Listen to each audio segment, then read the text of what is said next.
सबसे पहले तो आज डोली के अंदर आपने जो ऐतिहासिक कार्यक्रम का आयोजन किया और ये संख्या अगर मैं बताऊं तो ठीक नहीं होगा। ये बहुत बड़ा विशाल जनसमूह है जिसकी गिनती नहीं की जा सकती। ये हजारों हजार लोग जो इस इलाके को नई स्वतंत्रता दिलाने के लिए किसान, जवान, व्यापारी, मजदूर उसको राहत दिलाने के लिए एक नई क्रांति की शुरुआत डोली की धरती से आप लोगों ने की और ये क्रांति और ये चिंगारी आज ज्वालामुखी बन गई। आज जोजरी नदी बचाने का अभियान पूरे राजस्थान ही नहीं पूरे देश के अंदर, चाहे हिंदुस्तान की सबसे बड़ी महापंचायत लोकसभा हो या यहां पे जो संख्या दिख रही है, कितना है बाबा, कितना आदमी है, कितना आदमी है? 50,000 है को नहीं? कितना एक 12? हाँ ठीक। बाबू कह रहे हैं लाख के आड़ पाड़ है, लोग बता रहे हैं। इतनी तादाद में सुबह 11 बजे से आप लोग खुद के हक और अधिकार की, ये नीचे लड़के आगे बैठ जाओ, सारे सारे बैठो, बैठो एक बार, उनको दिख नहीं रहा सबको, बैठो नीचे, बैठो बैठ जाओ भाई, उनको देखने दो बच्चों को, बैठो प्लीज प्लीज बैठो बैठो। आप अपने हक और अधिकार के लिए जो लड़ाई लड़ रहे हो, मैं आपको हृदय से बधाई देता हूं। इस पूरे इलाके के सर्व समाज को जिन्होंने ये तय किया कि हम सरकारों के भरोसे नहीं रहेंगे, हम आजादी लेके रहेंगे, हमें इस गंदे पानी से मुक्ति चाहिए, हमें हमारे बच्चों का भविष्य सुरक्षित चाहिए, हमें यहां पे पर्यटन स्थल चाहिए। बाहर से कोई व्यक्ति अगर बाड़मेर, बालोतरा की धरती पे आए, वो ये नहीं कहे कि वहां तो गंदा पानी नजर आ रहा है, वहां दलदल नजर आ रहा है। और ये क्रांति की शुरुआत आप नौजवानों ने खुद की है।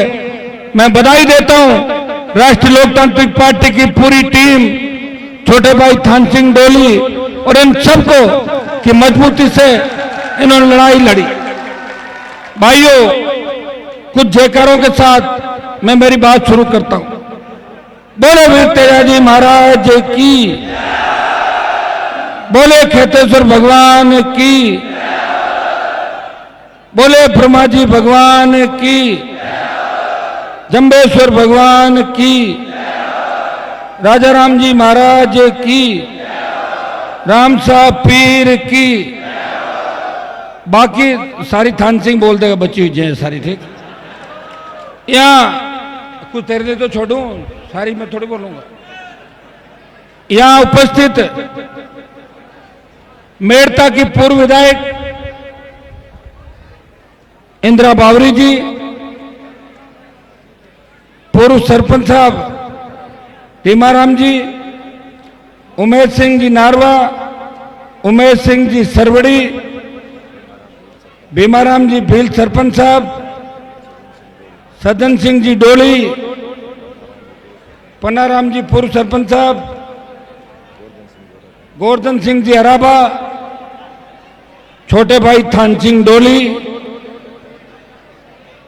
बावड़ी के हमारे प्रधान प्रतिनिधि राजू राम खोजा, लूणी से चुनाव लड़े बद्री जी, राष्ट्रीय लोकतांत्रिक पार्टी का पूरा परिवार बाड़मेर से लेकर बीकानेर तक, और पूरे राजस्थान की जो टीम आई है, पूरा राष्ट्रीय लोकतांत्रिक पार्टी का परिवार, एक एक का नाम नहीं लूंगा, आरएलपी पार्टी का पूरा परिवार, जिनमें जिला अध्यक्ष से लेकर तमाम प्रदेश के पदाधिकारीगण, और जोधपुर, बाड़मेर, बालोतरा,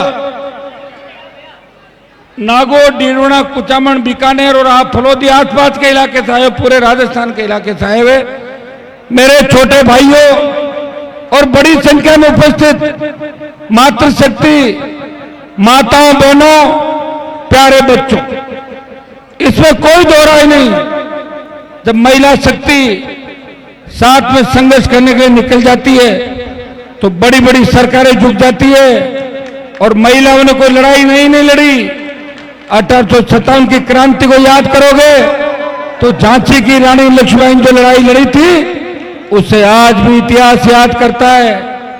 आज भी देश की प्रथम महिला जो है, जो हमारे आदिवासी समाज साथी राष्ट्रपति, प्रथम महिला जो है, प्रथम नागरिक, वो महिला है। निश्चित रूप से महिलाएं हमसे बराबरी के अंदर टक्कर ले रही है। और जिस दिन राजनीति के अंदर महिलाओं का आरक्षण हो जाएगा बराबर का, उस दिन देखना कि हमारी बहनें इन भाइयों से कम नहीं रहेगी, हमेशा आगे की पंक्ति में खड़ी मिलेगी। और हम उस मारवाड़ से आते हैं जहां शिक्षा के क्षेत्र के अंदर हमारे नेताओं ने कभी ध्यान नहीं दिया। हमारे नेता वोट लेके जाते थे, नारे लगाते थे और लोगों से मिलते नहीं, कभी कभी दिखते थे और आपको डर बताते थे कि जयपुर मत आना, दिल्ली मत आना, नहीं तो खो जाओगे, बाहर से लोग आएंगे तुम्हें पकड़ के ले जाएंगे। दिल्ली में हाउ बैठा है, जयपुर में हाउ है और तुम लोग यहां बैठे रहे। और ये दादाजी परदादाजी जोधपुर, नागौर, बाड़मेर, बीकानेर और राजस्थान के अंदर 70 साल आपको पीछे लेके चले गए। अगर नर्मदा नहर का पानी इस धरती पे आ जाता, इंदिरा गांधी नहर का पानी नागौर, जोधपुर की धरती पे आ जाता तो निश्चित रूप से इलाके आबाद हो जाते। आज हमें सरकारों की तरफ इस तरह नहीं देखना पड़ता। भाइयों, दुर्भाग्य कि बाढ़ ही खेत को खाने लग जाए, उस खेत का रखवाला कौन होगा? हमने हमेशा ऐसी बाढ़ लगाई जो खेत को खाती थी।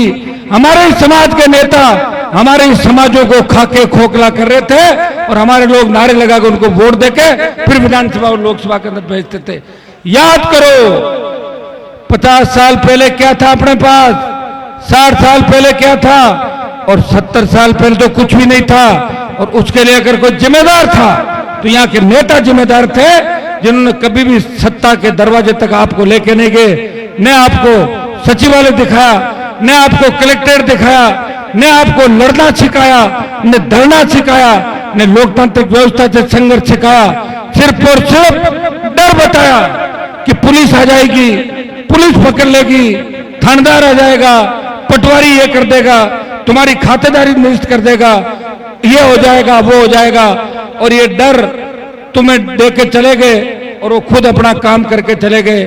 भाइयों, एक नई आजादी की छुगबुगाहट इस मारवाड़ की धरती से, थार की धरती से मैं राजस्थान के अंदर देख रहा हूं। समय लग सकता है लेकिन इसमें कोई दो राय नहीं कि हमारे नौजवान अब समझदार हो गए।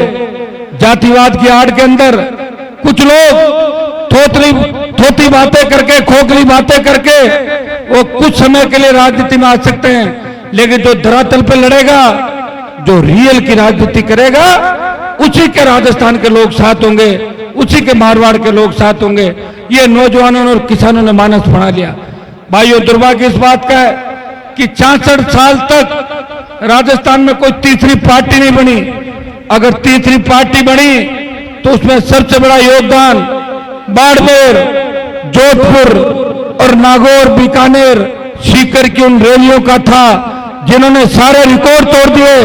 वसुंधरा सरकार को झुकाया, 5 हॉर्स पावर की बिजली माफ कराई, स्टेट हाईवे फ्री कराए और 50,000 का कर्जा माफ कराया और भरपूर नौकरियां 13 से 18 के समय दिलाई थी। उस हुंकार के माध्यम से राजस्थान का जवान जग गया और मैंने राष्ट्रीय लोकतांत्रिक पार्टी का गठन किया। पहली बार 3 विधायक आपने दिए, जैसे मेड़ता से इंदिरा देवी जीती, भोपालगढ़ की हमारी सीट थी, खींवसर से मैं खुद जीता था। और आपने आरएलपी का ग्राफ बढ़ाया। पंचायत राज चुनाव के अंदर 5 प्रधान, 1 म्युनिसिपलिटी का चेयरमैन बनाया और हमेशा बाई इस चुनाव के अंदर 23 में कुछ वोटों से 200, 300, 500 वोटों से हार गई थी।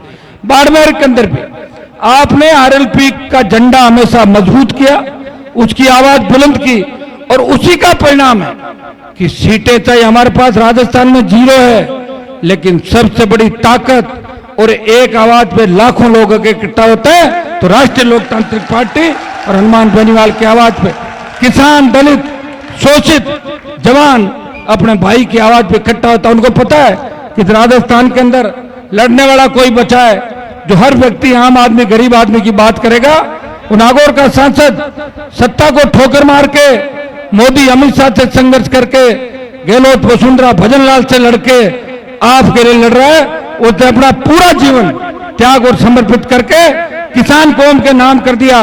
वो अकेला लड़ रहा है, जिसे कोई ताकत रोक नहीं सकती, कोई खरीद नहीं सकता, और पद के लालच से जिसे कोई इधर उधर नहीं कर सकता, वो भाई आपके सामने खड़ा। मैं आपको विश्वास दिलाता हूं कि आने वाला समय आपका है। थोड़ी हिम्मत रखना। आज हम जो लड़ाई लड़ रहे हैं वो जोजरी नदी के अंदर जिस तरह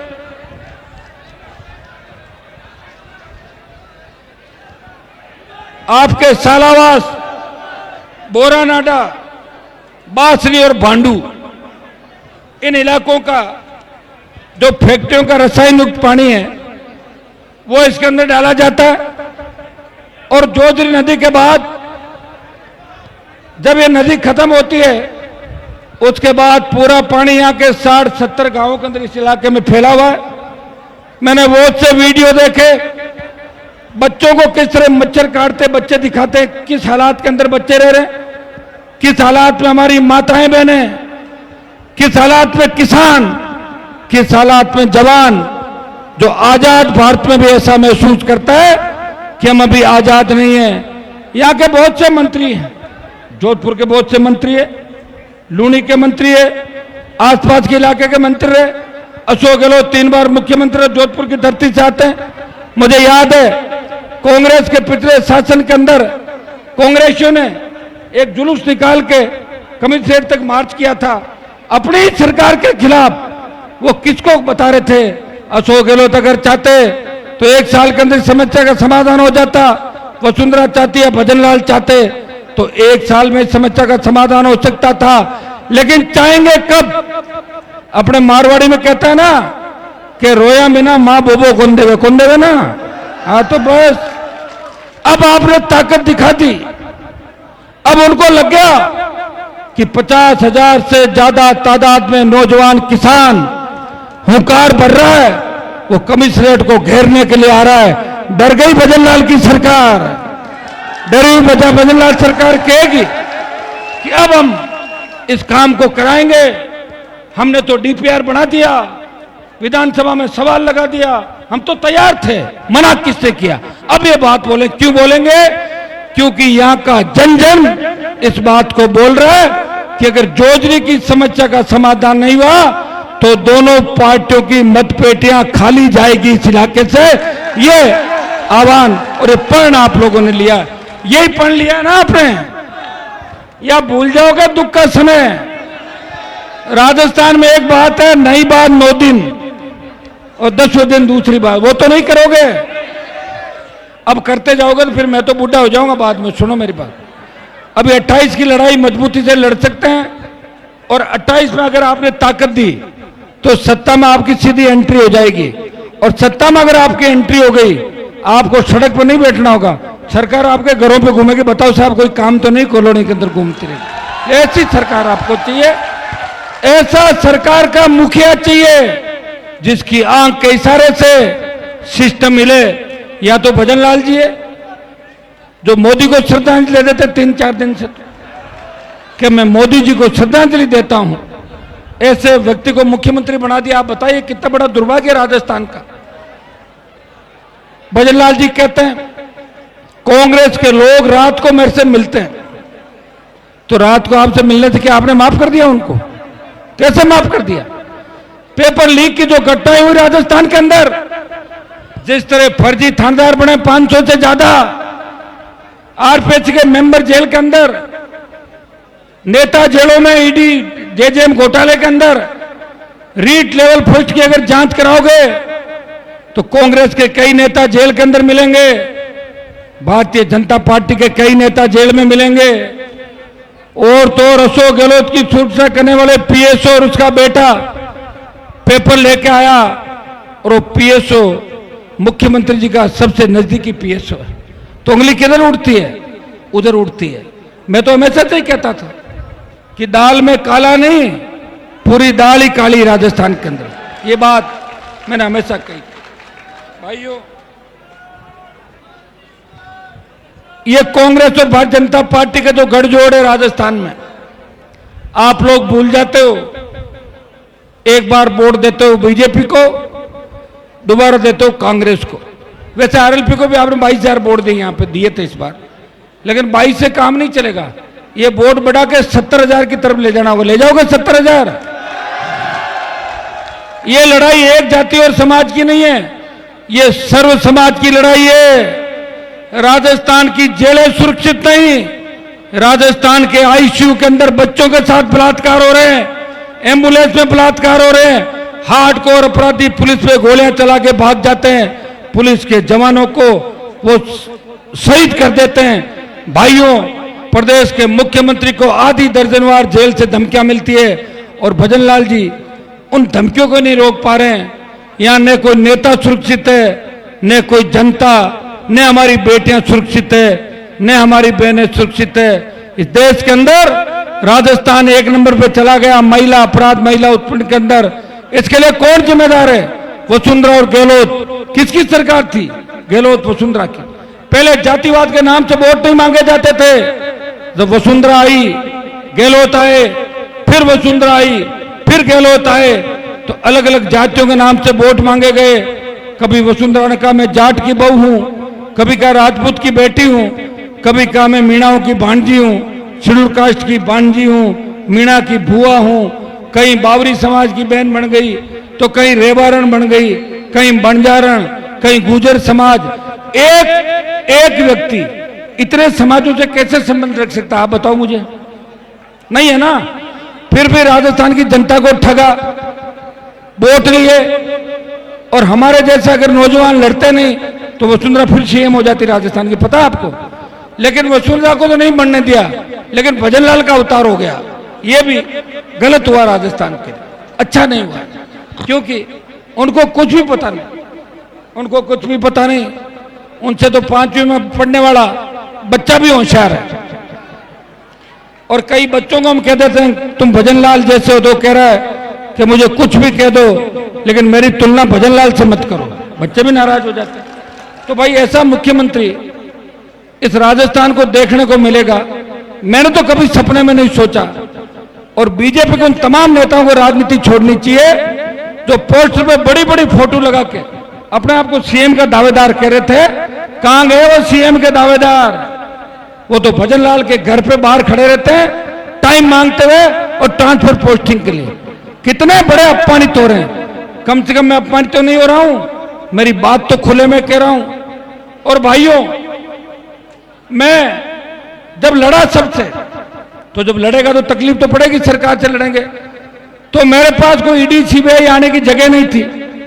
सरकार के लोग पलाश लेके आए और खंबे से मेरा तार काट के चले गए। ये जरूर किया था, ये देखा होगा आप लोगों ने। पैसा भी ले लिया, बाहर से चोरी छुपे कनेक्शन काट दिया।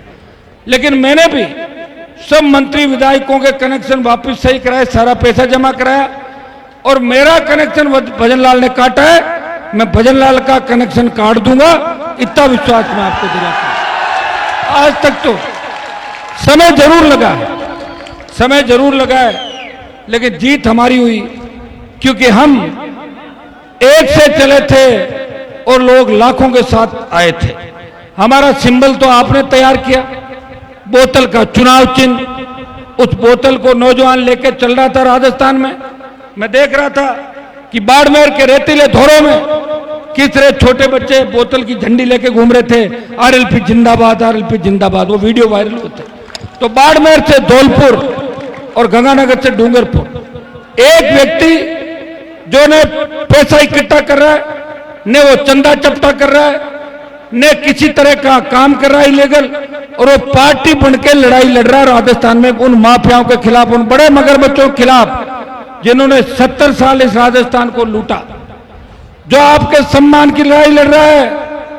जब देश में बात चली, जब तीनों कृषि बिल आए, तब देश के अंदर बात चली थी कि इन कृषि बिलों के लिए पहला सांसद कौन शहादत देगा, मोदी की सत्ता को ठोकर कौन मारेगा।